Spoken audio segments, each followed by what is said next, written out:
ನಮಸ್ತೆ ಎಲ್ಲರಿಗೂ. ಶ್ರೀ ಶಂಕರ ಜಯಂತಿಯ ಹಾರ್ದಿಕ ಶುಭಾಶಯಗಳು. ಶಂಕರ ಜಯಂತಿಯಂದು ಈ ರಾಷ್ಟ್ರ ಕಂಡಂಥ ಮಹಾಪುರುಷರಾದಂಥ ಧರ್ಮಗುರುಗಳಾದಂಥ ಶ್ರೀ ಆದಿಶಂಕರರನ್ನು ನೆನಪು ಮಾಡ್ಕೊಳ್ತಕ್ಕಂಥದ್ದು ನಮ್ಮೆಲ್ಲರ ಒಂದು ಕರ್ತವ್ಯ ಅಂತ ನಾನಾದರೂ ಭಾವಿಸಿದ್ದೇನೆ. ಆದಿಶಂಕರಾಚಾರ್ಯರು ಈ ರಾಷ್ಟ್ರದಲ್ಲಿ ಹುಟ್ಟಿ ಹಿಂದೂ ಧರ್ಮ ಪತನದ ಒಂದು ಸ್ಥಿತಿಯಲ್ಲಿ ಇದ್ದಂಥ ಒಂದು ಸಂದರ್ಭದಲ್ಲಿ ಹಿಂದೂ ಧರ್ಮಕ್ಕೆ ಏಕತೆ ಮತ್ತು ಸಮಗ್ರತೆಯನ್ನು ತಂದುಕೊಟ್ಟು ಅದನ್ನು ಪುನರುತ್ಥಾನಗೊಳಿಸಿದಂಥ ಶ್ರೇಯಸ್ಸು ಆದಿಶಂಕರರಿಗೆ ಸಲ್ಲುತ್ತೆ. ಆ ಕಾರಣದಿಂದ ನಾವೆಲ್ಲರೂ ಶ್ರೀ ಶಂಕರಾಚಾರ್ಯರಿಗೆ ಋಣಿಗಳಾಗಿರಬೇಕು. ಕ್ರಿಸ್ತಶಕ 788ರಲ್ಲಿ ಈಗಿನ ಕೇರಳ ರಾಜ್ಯದ ಕಾಲಡಿ ಎಂಬಲ್ಲಿ ಶ್ರೀ ಶಂಕರಾಚಾರ್ಯರ ಜನನ ಅಂತಕ್ಕಂಥದ್ದು ಆದದ್ದು. ತಂದೆ ಶಿವಗುರು, ತಾಯಿ ಆರ್ಯಾಂಬ. ಈ ಪುಣ್ಯ ದಂಪತಿಗಳಿಗೆ ಬಹಳಷ್ಟು ವರ್ಷಗಳ ಕಾಲ ಸಂತಾನ ಇಲ್ಲದೆ ಇರುವಂಥದ್ದು. ಆಗ ಅವರು ಶಿವನ ಮೊರೆಯನ್ನು ಓದದ್ದು, ಶಿವನನ್ನು ಭಾಳ ಅನನ್ಯ ಭಕ್ತಿಯಿಂದ ಅವರು ಪೂಜೆಯನ್ನು ಮಾಡಿದಂಥದ್ದು. ಭಾಳ ವರ್ಷಗಳ ಕಾಲ ಈ ಪುಣ್ಯ ದಂಪತಿಗಳು ಈ ಕಾಯಕದಲ್ಲಿ ತೊಡಗಿದ್ದಂಥದ್ದು. ಆಗ ಅವರಿಗೆ ಒಂದು ದಿನ ಕನಸಿನಲ್ಲಿ ಪರಶಿವ ಪ್ರತ್ಯಕ್ಷನಾಗಿ ಯಾವುದಾದರೂ ವರವನ್ನು ಕೇಳುವಂತೆ ಆಗ್ರಹಿಸಿದಾಗ ತಂದೆ ತಾಯಿಗಳ ಆನಂದಕ್ಕೆ ಪಾರವೇ ಇಲ್ಲದಂತಾಯಿತು. ಅವರು ಕೇಳಿದಂಥ ವರ ಜಗತ್ಪ್ರಸಿದ್ಧಿಯಾದ ಹಾಗೂ ಆಯಸ್ಸನ್ನು ಹೊಂದಿರತಕ್ಕಂಥ ದೀರ್ಘಾಯಸ್ಸನ್ನು ಹೊಂದಿರತಕ್ಕಂಥ ಸಂತಾನವನ್ನು ಕರುಣಿಸಬೇಕು ಅಂತ ಶಿವನಲ್ಲಿ ಮೊರೆಯನ್ನು ಇಟ್ಟಂಥದ್ದು. ಆಗ ಪರಮಾತ್ಮನಾದ ಶಿವನು, ನೀವು ಕೇಳ್ತಾ ಇರ್ತಕ್ಕಂಥ ಎರಡೂ ವರಗಳನ್ನು ಕರುಣಿಸಲು ಸಾಧ್ಯ ಇಲ್ಲ, ಯಾವುದಾದ್ರೂ ಒಂದನ್ನು ಕೇಳಬೇಕು ಅಂತಕ್ಕಂಥ ಮಾತನ್ನು ಅವ್ರಿಗೆ ಹೇಳಿದಾಗ ಅವರು ತಕ್ಷಣವೇ ಕೇಳಿದಂಥ ವರ ಲೋಕವಿಖ್ಯಾತನಾಗ್ತಕ್ಕಂಥ ಸಂತಾನವನ್ನು ಕರುಣಿಸು ಎಂದು. ಅದಾದ ನಂತರ ಶಂಕರರ ಒಂದು ಜನನ ಅಂತಕ್ಕಂಥದ್ದು ಆದದ್ದು. ಶಂಕರರ ಜನನ ಈ ಒಂದು ರಾಷ್ಟ್ರದ ಇತಿಹಾಸದಲ್ಲಿ ಬಹಳ ಮಹತ್ತರವಾದ ಒಂದು ಘಟ್ಟ ಅಂತ ನಾನಾದರೂ ಭಾವಿಸ್ತೇನೆ. ಹುಟ್ಟಿನಿಂದಲೇ ಶಂಕರರು ಅದ್ಭುತ ಜ್ಞಾನಿಗಳಾಗಿದ್ದರು. ಅನೇಕ ಲೋಕ ಸಂಪನ್ನ ವಿಚಾರಗಳು ಅವರ ಮನಸ್ಸಿನಲ್ಲಿ ಇದ್ದಂಥದ್ದು. ಅತ್ಯಂತ ಪುಟ್ಟ ಹುಡುಗನಾದ ಶಂಕರನಿಗೆ ಅಗಾಧವಾದಂಥ ಒಂದು ಬುದ್ಧಿಶಕ್ತಿ, ಮೇಧಾವಿತನ ಹಾಗೂ ಶಾಸ್ತ್ರಗಳ ಬಗ್ಗೆ ಅವರಿಗಿದ್ದಂಥ ಒಂದು ಆಸಕ್ತಿ ನಿಜವಾಗ್ಲೂ ಎಲ್ಲರನ್ನು ಆಶ್ಚರ್ಯಚಕಿತಗೊಳಿಸುತ್ತೆ. ಅವರಿಗೆ 3 ವರ್ಷ ತುಂಬುವುದರಲ್ಲಿ ಅವರ ತಂದೆ ಶಿವಗುರು ಅವರು ಅಕಾಲಿಕ ಮರಣಕ್ಕೆ ತುತ್ತಾದಂಥದ್ದು. ತಾಯಿಯ ನೆರಳಲ್ಲಿ ಅವರು ಬೆಳೆದದ್ದು. ಇದು ಅವರ ಒಂದು ಬಾಲ್ಯಕ್ಕೆ ಸಂಬಂಧಪಟ್ಟಂಥ ಒಂದು ವಿಚಾರ. ತಾಯಿಯ ಆಸರೆಯಲ್ಲಿ ಶಂಕರರು ಬೆಳೆದಂಥದ್ದು. ತಾಯಿಯ ಒಂದು ಪ್ರೋತ್ಸಾಹ, ತಾಯಿಯ ಒಂದು ಸಂಸ್ಕಾರ, ತಾಯಿಯ ಒಂದು ಧಾರ್ಮಿಕತೆ ಅವರಲ್ಲಿ ಬಹಳ ಭದ್ರವಾದಂಥ ಒಂದು ವ್ಯಕ್ತಿತ್ವವನ್ನು ತಂದುಕೊಳ್ಳೋದಕ್ಕೆ ಸಾಧ್ಯ ಆದದ್ದು. ಹೀಗೆ ಶಂಕರರ ಒಂದು ಬಾಲ್ಯದಿಂದಲೇ ಅವರು ಸಂಸ್ಕೃತ ಮತ್ತು ಮಲಯಾಳಂಗಳಲ್ಲಿ ತಮ್ಮ ಪ್ರೌಢಿಮೆಯನ್ನು ಮೆರೆದಂಥದ್ದು. ಅತಿ ಚಿಕ್ಕ ವಯಸ್ಸಿನಲ್ಲಿ ಭಾಷೆಗಳ ಮೇಲೆ ಪ್ರಭುತ್ವವನ್ನು ಸಾರದಂಥದ್ದು ಶಂಕರರ ಒಂದು ಬಹುದೊಡ್ಡ ವ್ಯಕ್ತಿತ್ವ. ಹೀಗೆ ಅವರು ತಮ್ಮ ವಿದ್ಯಾಭ್ಯಾಸಕ್ಕೋಸ್ಕರ ಮನೆಯ ಸಮೀಪದಲ್ಲಿರ್ತಕ್ಕಂಥ ಒಂದು ಗುರುಕುಲಕ್ಕೆ ಹೋದಂಥದ್ದು. ಅಲ್ಲಿ ವಿದ್ಯಾಭ್ಯಾಸವನ್ನು ಕೈಗೊಂಡಂಥದ್ದು. ಶಂಕರರಿಗೆ 8 ವರ್ಷ ತುಂಬುವುದರ ಒಳಗಾಗಿ ಅವರ ಮನಸ್ಸಿಗೆ ಬಂತು, ನಾನು ಸನ್ಯಾಸತ್ವವನ್ನು ಸ್ವೀಕಾರ ಮಾಡಬೇಕು ಅಂತ. ಈ ವಿಚಾರವನ್ನು ತಾಯಿಯ ಮುಂದೆ ಅವರು ಹಂಚಿಕೊಂಡಂಥದ್ದು. ಅದಕ್ಕೆ ಒಬ್ಬನೇ ಮಗನನ್ನು ಸನ್ಯಾಸಿ ಮಾಡೋದಕ್ಕೆ ತಾಯಿಯ ಮನಸ್ಸು ಒಪ್ಪಲಿಲ್ಲ. ತಾಯಿ ಬೇಡ ಅಂದರು. ಆದರೆ ಶಂಕರರಿಗೆ ಸಮಾಧಾನವಿಲ್ಲ. ಸನ್ಯಾಸತ್ವವನ್ನು ಸ್ವೀಕರಿಸಿ ಈ ರಾಷ್ಟ್ರದ ದಿಶೆಯನ್ನು ಬದಲಿಸುವ ಅವರ ಒಂದು ಮನಸ್ಥಿತಿ ಏನಿತ್ತು ಅದು ನಿಜವಾಗ್ಲೂ ಆಶ್ಚರ್ಯವನ್ನು ತರುವಂಥದ್ದು. ಕೇವಲ 8 ವರ್ಷದ ಹುಡುಗನಿಗೆ ಅಂಥ ಒಂದು ವೈರಾಗ್ಯದ ಮನಸ್ಸು ಅಂತಕ್ಕಂಥದ್ದು ಮೂಡಿತ್ತು. ಹೀಗೆ ತಾಯಿಯ ಜೊತೆ ಒಂದು ದಿನ ನದಿಯಲ್ಲಿ ಸ್ನಾನ ಮಾಡುವಂಥ ಸಂದರ್ಭದಲ್ಲಿ ಶಂಕರರ ಕಾಲನ್ನು ಒಂದು ಮೊಸಳೆ ಬಂದು ಹಿಡ್ಕೊಳ್ಳುತ್ತೆ. ಏನು ಮಾಡಿದ್ರೂ ಬಿಡಿಸ್ಕೊಳ್ಳೋದಕ್ಕೆ ಆಗ್ತಾ ಇಲ್ಲ. ಅಲ್ಲೇ ಸನಿಹದಲ್ಲಿದ್ದಂಥ ತಾಯಿಗೆ ಶಂಕರರು ಹೇಳ್ತಾರಂತೆ, ಅಮ್ಮ ನೀನು ನಾನು ಸನ್ಯಾಸತ್ವ ಸ್ವೀಕಾರ ಮಾಡೋದಕ್ಕೆ ಒಪ್ಪಿಗೆ ಕೊಟ್ಟರೆ ಮೊಸಳೆ ನನ್ನ ಕಾಲನ್ನು ಬಿಡುತ್ತೆ, ಹೇಳು ಒಪ್ಪಿಗೆ ಕೊಡ್ತೀಯೋ ಅಥವಾ ನಾನು ಮೊಸಳೆಯ ಪಾಲಾಗಬೇಕು ಅಂತಕ್ಕಂಥ ಮಾತನ್ನು ಶಂಕರರು ಅವರ ತಾಯಿಗೆ ಕೇಳ್ತಾರಂತೆ. ತಾಯಿಗೆ ಒಲ್ಲದ ಮನಸ್ಸಿನಿಂದ ಮಗನ ಜೀವ ಉಳಿದ್ರೆ ಸಾಕು ಅಂತಕ್ಕಂಥ ಒಂದು ದೃಷ್ಟಿಯಿಂದ ಆಯಿತು, ನನ್ನ ಒಪ್ಪಿಗೆ ಇದೆ ನಿನ್ನ ಸನ್ಯಾಸತ್ವಕ್ಕೆ ಅಂತ ಮಾತನ್ನು ಕೊಡ್ತಾರೆ. ತಕ್ಷಣವೇ ಮೊಸಳೆ ಅವರ ಕಾಲನ್ನು ಬಿಟ್ಟು ಹೋದಂಥದ್ದು ಅದು ಒಂದು ರೀತಿಯ ಪವಾಡ ಅನ್ಬೋದು. ಅಂದಿನಿಂದ ಶಂಕರರು ಸನ್ಯಾಸತ್ವವನ್ನು ಸ್ವೀಕಾರ ಮಾಡಿದಂಥದ್ದು. 8 ವರ್ಷದ ಬಾಲಕನಾದಂಥ ಶಂಕರರು ಸನ್ಯಾಸತ್ವವನ್ನು ಸ್ವೀಕಾರ ಮಾಡಿದಂಥದ್ದು. ಆ ಸ್ವೀಕಾರ ಮಾಡುವಂಥ ಸಂದರ್ಭದಲ್ಲಿ ಆ ತಾಯಿ ಆರ್ಯಾಂಬ ಅವರು ಒಂದು ಮಾತನ್ನು ಶಂಕರರಿಂದ ತಗೊಳ್ತಾರೆ.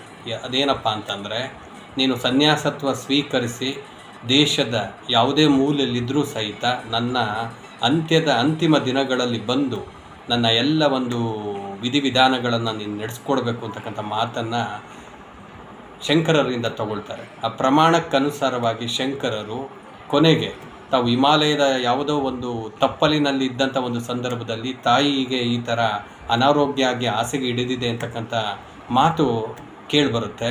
ಆಗ ಶಂಕರರು ಅಲ್ಲಿಂದ ತಕ್ಷಣವೇ ಹೊರಟು ತಾಯಿಯ ಹತ್ತಿರ ಬಂದು ಕೊನೆಯ ಗಳಿಗೆಯಲ್ಲಿ ತಾಯಿಯ ಸೇವೆಯನ್ನು ಮಾಡಿ ಅವರ ಅಂತಿಮ ವಿಧಾನಗಳನ್ನು ಸಂಸ್ಕಾರಗಳನ್ನು ಮಾಡಿದಂಥದ್ದು ಸನ್ಯಾಸತ್ವದ ಚರಿತ್ರೆಯಲ್ಲಿ ಬಹುದೊಡ್ಡ ಒಂದು ಮೈಲಿಗಲ್ಲು ಅಂತ ನಾವಾದರೂ ಭಾವಿಸ್ಬೋದು. ಸನ್ಯಾಸಿಗಳಾಗಿ ಎಲ್ಲವನ್ನ ಪರಿತ್ಯಾಗ ಮಾಡಿದರೂ ಸಹಿತ ತಾಯಿಗೋಸ್ಕರ ಬಹಳ ದೂರದಿಂದ ಬಂದು ಅವರ ಎಲ್ಲ ಒಂದು ಅಂತಿಮ ಕಾರ್ಯಗಳನ್ನು ಮುಗಿಸಿ ತಾಯಿಯ ಆತ್ಮಕ್ಕೆ ಸದ್ಗತಿಯನ್ನು ಕೊಡಿಸಿದಂಥ ಶ್ರೇಯಸ್ಸು ಯಾರಿಗಾದರೂ ಸಲ್ಲಬೇಕು ಅಂತಂದರೆ ಅದು ಆದಿಶಂಕರರಿಗೆ ಸಲ್ಲಬೇಕು. ಇದು ನಮಗೆ ಮಾದರಿ ಆಗಬೇಕು. ಇವತ್ತಿನ ಯುವ ಪೀಳಿಗೆಗೆ, ಇವತ್ತಿನ ಯುವ ಜನಾಂಗಕ್ಕೆ ಇದು ಮಾದರಿ ಆಗಬೇಕು. ತಂದೆ ತಾಯಿಗಳನ್ನು ನೋಡ್ಕೊಳ್ತಕ್ಕಂಥ ನಮ್ಮ ಒಂದು ಮನಸ್ಥಿತಿ ಹೇಗೆ ಬದಲಾಗಬೇಕು, ಹೇಗೆ ನಾವು ಅವರಿಗೆ ವಯಸ್ಸಾದಂಥ ಕಾಲದಲ್ಲಿ ಊರುಗೋಲಾಗಬೇಕು ಅಂತಕ್ಕಂಥದ್ದನ್ನು ಶಂಕರರ ಜೀವನದಿಂದ ನಾವು ನಿಜವಾಗ್ಲೂ ಕಲಿತಕ್ಕಂಥದ್ದು ಭಾಳಷ್ಟಿದೆ. ಶಂಕರರು ಬದುಕಿದ್ದು ಕೇವಲ 32 ವರ್ಷ, ಆದರೆ ಮಾಡಿರ್ತಕ್ಕಂಥ ಸಾಧನೆ ಅಪಾರವಾದಂಥದ್ದು. ಅವರಿಗೆ 8 ವರ್ಷ ತುಂಬುವುದರ ಒಳಗೆ ಸನ್ಯಾಸತ್ವವನ್ನು ಸ್ವೀಕರಿಸಿದ ನಂತರ ಅವರು ಹಲವಾರು ಗ್ರಂಥಗಳನ್ನು ಬರೆದಂಥದ್ದು. ಸಂಸ್ಕೃತದಲ್ಲಿ ಹಲವಾರು ಗ್ರಂಥಗಳನ್ನು ಅವರು ರಚನೆ ಮಾಡಿದ್ದಾರೆ. ಆ ಗ್ರಂಥಗಳನ್ನು ಇವತ್ತಿಗೂ ಸಹಿತ ನಮ್ಮ ವೈಜ್ಞಾನಿಕವಾಗಿ ನಾವು ಇಷ್ಟೆಲ್ಲ ಮುಂದುವರೆದಿದ್ರೂ ಸಹಿತ ಆ ಗ್ರಂಥಗಳ ಸಾರವನ್ನು ನಾವು ತಿಳ್ಕೊಳ್ಳೋದಕ್ಕೆ ಎಲ್ಲೋ ಕೆಲವು ಕಡೆ ನಾವು ಎಡವಿದ್ವಿ ಅಂತ ನನಗಾದರೂ ಅನಿಸುತ್ತೆ. ಆ ಒಂದು ಎಲ್ಲ ಒಂದು ಕೃತಿಗಳ, ಶಂಕರ ವಿರಚಿತ ಎಲ್ಲ ಕೃತಿಗಳ ಒಂದು ಅಂಶಗಳನ್ನು ನಾವೇನಾದರೂ ನೋಡೋದಾದರೆ ಅದು ಅತ್ಯಂತ ಸ್ಫುಟವಾಗಿ ಸಂಸ್ಕೃತದಲ್ಲಿ ಶ್ಲೋಕಗಳನ್ನು ರಚನೆ ಮಾಡಿರ್ತಕ್ಕಂಥದ್ದು. ಆ ಒಂದು ಆಧಾರದ ಮೇಲೆ ಶಂಕರರ ಒಂದು ಬುದ್ಧಿಮತ್ತೆ, ಇಂಟೆಲಿಜೆಂಟ್ ಕೋಶಂಟ್ ಸರಾಸರಿ 160ಕ್ಕಿಂತ ಹೆಚ್ಚು ಅಂತಕ್ಕಂಥದ್ದನ್ನು ಮನೋವಿಜ್ಞಾನಿಗಳು ಸಾಬೀತು ಮಾಡಿದ್ದಾರೆ. ಇದು ಆಶ್ಚರ್ಯ ತರುವಂಥದ್ದು. ಅಂಥ ಮೇಧಾವಿ ಶಂಕರರು. ಅವರು ಚಿಕ್ಕ ಬಾಲಕನಾಗಿದ್ದಾಗ ಮನೆಯ ಸಮೀಪ ಇದ್ದಂಥ ಗುರುಕುಲಕ್ಕೆ ಪಾಠ ಪ್ರವಚನಗಳನ್ನು ಕಲಿಯೋದಕ್ಕೆ ಹೋಗ್ತಾಯಿದ್ರು. ಅವ್ರ ತಾಯಿ ಕಳಿಸ್ತಾಯಿದ್ರು. ಮನೆಯಿಂದ ಹೋಗುವಂಥ ಒಂದು ಚಿಕ್ಕದಾದ ದಾರಿಯಲ್ಲಿ ಮಧ್ಯೆ ಒಂದು ಗುಡಿಸಲು ಸಿಗ್ತಾಯಿತ್ತು. ಆ ಗುಡಿಸಿನಲ್ಲಿ ಒಬ್ಬ ಅಜ್ಜಿ ವಾಸವಾಗಿದ್ದರು. ಈ ಪ್ರಸಂಗ ಎಷ್ಟು ಚೆನ್ನಾಗಿದೆ ಶಂಕರರ ಜೀವನದಲ್ಲಿ. ಎಂಥ ಅದ್ಭುತ ಆಧ್ಯಾತ್ಮಿಕ ಜೀವಿಗಳು ಶಂಕರರು. ಅತಿ ಚಿಕ್ಕ ವಯಸ್ಸಿನಲ್ಲಿ ಪಾರಮಾರ್ಥದ ಬಹುದೊಡ್ಡ ಸತ್ಯವನ್ನು ಅರ್ಥಕೊಂಡಂಥ ಮನಸ್ಸು ಶಂಕರರದು. ಅವರು ಆ ರೀತಿ ಹೋಗುವಂಥ ಸಂದರ್ಭದಲ್ಲಿ ಆ ಅಜ್ಜಿಗೆ ಶಂಕರರನ್ನು ಕಂಡರೆ ಭಾಳ ಪ್ರೀತಿ. ಪ್ರತಿದಿನ ಏನಾದರೂ ತಿನ್ನೋದಕ್ಕೆ ಕೊಡ್ತಾ ಇದ್ದಂಥದ್ದು. ಒಂದು ದಿನ ಶಂಕರರು ದಿನನಿತ್ಯ ಓದದ್ದು. ಆಗ ಅಜ್ಜಿ ಹತ್ರ ಇವರಿಗೆ ಕೊಡೋದಕ್ಕೆ ಏನು ಇಲ್ಲದೆ ಇರತಕ್ಕಂಥ ಒಂದು ಪರಿಸ್ಥಿತಿ ಎದುರಾದಂಥದ್ದು. ಆಗ ಅಜ್ಜಿ ನಮ್ರತೆಯಿಂದ, ಮಗು ಇವತ್ತು ನಿನಗೇನು ಕೊಡೋದಕ್ಕಿಲ್ವಲ್ಲಪ್ಪ, ಏನು ಮಾಡೋದು ಅಂತ ಭಾಳ ಬೇಸರವನ್ನು ಮಾಡಿಕೊಂಡಂಥ ಸಂದರ್ಭದಲ್ಲಿ ಶಂಕರರು ಆ ಅಜ್ಜಿಯನ್ನು ಸಂತೈಸ್ತಾರೆ. ನೀವ್ಯಾಕೆ ಇಷ್ಟು ಬೇಜಾರು ಮಾಡ್ಕೊಳ್ತೀರ, ಪರವಾಗಿಲ್ಲ ಅಂತಕ್ಕಂಥ ಮಾತನ್ನು ಹೇಳಿ ನಿಂತ ಜಾಗದಲ್ಲೇ ಕನಕದಾರ ಸ್ತೋತ್ರವನ್ನು ರಚನೆ ಮಾಡಿ ಲಕ್ಷ್ಮಿಯನ್ನೇ ಭುವಿಗೆ ತಂದಂಥ ಒಂದು ಪ್ರಸಂಗ ಏನಿದೆ ಅದು ನಿಜವಾಗ್ಲೂ ನಮಗೆ ಆಶ್ಚರ್ಯವನ್ನು ತರುವಂಥದ್ದು. ಅಜ್ಜಿಗೆ ಸಕಲವನ್ನು ಕರುಣಿಸಿದ ಶ್ರೇಯಸ್ಸು ಶಂಕರರಿಗೆ ಸಲ್ಲುತ್ತೆ. ಹಾಗೆಯೇ ಮುಂದುವರಿದು ಅವರು ದೇಶ ಪರ್ಯಟನೆಯನ್ನು ಕೈಗೊಂಡಂಥ ಸಂದರ್ಭದಲ್ಲಿ ನರ್ಮದಾ ನದಿಯ ತಟೆಗೆ ಬಂದು ಅಲ್ಲಿ ಗೋವಿಂದ ಭಗವತ್ಪಾದರ ಶಿಷ್ಯರಾಗಿ ತಮ್ಮ ವಿದ್ಯಾಭ್ಯಾಸವನ್ನು ಅವರು ಮಾಡಿದಂಥದ್ದು. ಅಪಾರ ಜ್ಞಾನ ಸಂಪತ್ತನ್ನು, ಈ ದೇಶದ ಒಂದು ಧಾರ್ಮಿಕ ಅಂತಸತ್ವವನ್ನು ತಿಳ್ಕೊಂಡಂಥ ಯಾರಾದರೂ ಒಬ್ಬರು ಈ ರಾಷ್ಟ್ರದಲ್ಲಿ ಜನಿಸಿದ್ದಾರೆ ಅಂತಂದರೆ ಅದು ಶಂಕರರು ಮಾತ್ರ ಅಂತ ನಾವು ಹೇಳ್ಬೋದು. ಅವರು ಮಂಡಿಸಿದಂಥ ತತ್ವಗಳೆಲ್ಲವೂ ಅವರನ್ನು ಒಂದು ವಿಶಿಷ್ಟ ಸ್ಥಾನದಲ್ಲಿ ನಿಲ್ಲಿಸಿದೆ. ಅವರು ಪ್ರತಿಪಾದನೆ ಮಾಡಿದಂಥ ಒಂದು ಸಿದ್ಧಾಂತ ಏನಿದೆ, ಅದ್ವೈತ ಸಿದ್ಧಾಂತ, ನಿಜವಾಗ್ಲೂ ಇವತ್ತು ಜಗತ್ತಿಗೆ ದಾರಿ ತೋರಿಸ್ತಕ್ಕಂಥ ಒಂದು ಸಿದ್ಧಾಂತವದು. ಇಂಥ ಒಂದು ಸಿದ್ಧಾಂತವನ್ನು ಶಂಕರರು ಮನುಕುಲಕ್ಕೆ ಕೊಟ್ಟಿದ್ದಾರೆ. ಅಂದಿನ ಒಂದು ಕಾಲಘಟ್ಟದಲ್ಲಿ ಹಿಂದೂ ಧರ್ಮಕ್ಕೆ ಇರ್ತಕ್ಕಂಥ ಎಲ್ಲ ಒಂದು ಕಷ್ಟಗಳನ್ನು ಪರಿಹರಿಸಿ ಹಿಂದೂ ಧರ್ಮದ ಶ್ರೇಷ್ಠತೆಯನ್ನು ಬಹು ಎತ್ತರಕ್ಕೆ ಕೊಂಡೊಯ್ದಂಥ ಖ್ಯಾತಿ ಶ್ರೀ ಶಂಕರರಿಗೆ ಸಲ್ಲುವಂಥದ್ದು. ಇಂಥ ಒಬ್ಬ ಪುಣ್ಯಾತ್ಮ ಈ ಒಂದು ನೆಲದಲ್ಲಿ ಹುಟ್ಟಿರ್ತಕ್ಕಂಥದ್ದು ನಿಜವಾಗ್ಲೂ ನಾವೆಲ್ಲರೂ ಭಾಳ ಹೆಮ್ಮೆ ಪಡಬೇಕು. ಶಂಕರರು ಓಡಾಡಿರ್ತಕ್ಕಂಥ ಈ ಒಂದು ಪುಣ್ಯ ಭೂಮಿಯಲ್ಲಿ ನಾವೆಲ್ಲರೂ ಇದ್ದೇವೆ ಅಂತಕ್ಕಂಥದ್ದು. ಈ ರೀತಿ ಶಂಕರರ ಒಂದು ಸಾಧನೆಗಳ ಬಗ್ಗೆ ಹೇಳ್ತಾ ಹೋದರೆ ಅದಕ್ಕೆ ಕೊನೆಯೇ ಇಲ್ಲ. ಬದುಕಿದ್ದು ಕೇವಲ 32 ವರ್ಷ, ಮಾಡಿರ್ತಕ್ಕಂಥ ಸಾಧನೆ ಅಪಾರವಾದಂಥದ್ದು. ಈ ರೀತಿ ಅವರ ಬದುಕು ಅಂತಕ್ಕಂಥದ್ದು ಸಾಗ್ದಂಥದ್ದು. ಅವರ ಅದ್ವೈತ ತತ್ವದ ಮೂಲಕ ಇಡೀ ದೇಶವನ್ನು ಅವರು ಪರ್ಯಟನೆ ಮಾಡಿ ಹಲವಾರು ಕಡೆ